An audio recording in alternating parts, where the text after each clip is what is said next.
चाललंय काय हे डायरेक्ट तुम्ही काय सांगताय त्या मंत्री महोदय?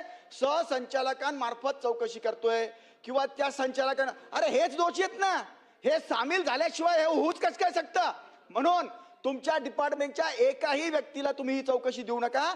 दुसऱ्या खात्यामध्ये निपुण तुम्ही IAS अधिकारी, सचिव नाही, मी तर म्हणतो चीफ सेक्रेटरी साहेबांच्या अध्यक्षतेखाली या सगळ्यांची चौकशी 3 ते 6 महिन्याच्या आत आपण पूर्ण करणार का?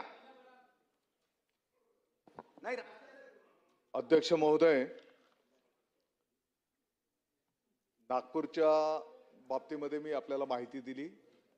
यामध्ये काही वरिष्ठ अधिकाऱ्यांच्या पासून तर संस्था चालकांच्या पर्यंत त्या ठिकाणी गुन्हे दाखल झालेले आहेत आणि या उपरही आणखी चौकशीमध्ये जे काही समोर येईल, आत्ताच्या घडीला अस्तित्वात असलेल्या नियमांच्या आधारे, कायद्याच्या आधारे त्या ठिकाणी कठोर कारवाई केली जाईल.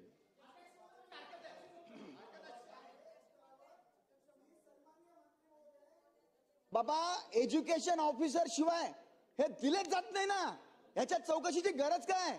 आपण सन्माननीय मंत्री महोदय, आपण त्या खात्याचे मंत्री असल्यापासून चांगलं काम करतायत. आमचा अजून तुमच्यावर दृढ विश्वास होऊ द्या. एज्युकेशन ऑफिसर शिवाय हे होऊ शकतं का? मला आज तुम्ही कृपया सन्माननीय मंत्री महोदय उत्तर द्यावं. आणि दुसरं, माननीय अध्यक्ष महोदय, आपल्याला धन्यवाद देतो की आपण मला 293 या सत्ता पक्षाच्या प्रश्नावर बोलण्याची संधी दिली. सर्वप्रथम मी या सरकारचं नागपूरवासियांतर्फे अभिनंदन करतो की ज्या रघुजी राजांचं राज्य बंगालपर्यंत, ओरिसापर्यंत होतं, त्या शूरवीर रघुजी राजांची तलवार या सरकारने इंग्लंडमधनं विकत घेतली. त्याबद्दल मी माननीय मुख्यमंत्री महोदय मान्य देवेंद्रजी असतील, मान्य दोन्ही उपमुख्यमंत्री मान्य एकनाथ शिंदे साहेब असतील, अजित पवार साहेब असतील आणि विशेष म्हणजे मान्य आशिष शेलार साहेब असतील, या सगळ्यांचं नागपूर नगरीच्या सगळ्या वासियांतर्फे यांचं धन्यवाद देतो. आणि ती तलवार जिथे आपण वाघनखं ठेवले आहेत त्याच अजब बंगल्यात ठेवावी अशी सरकारला कळकळीची विनंती करतो.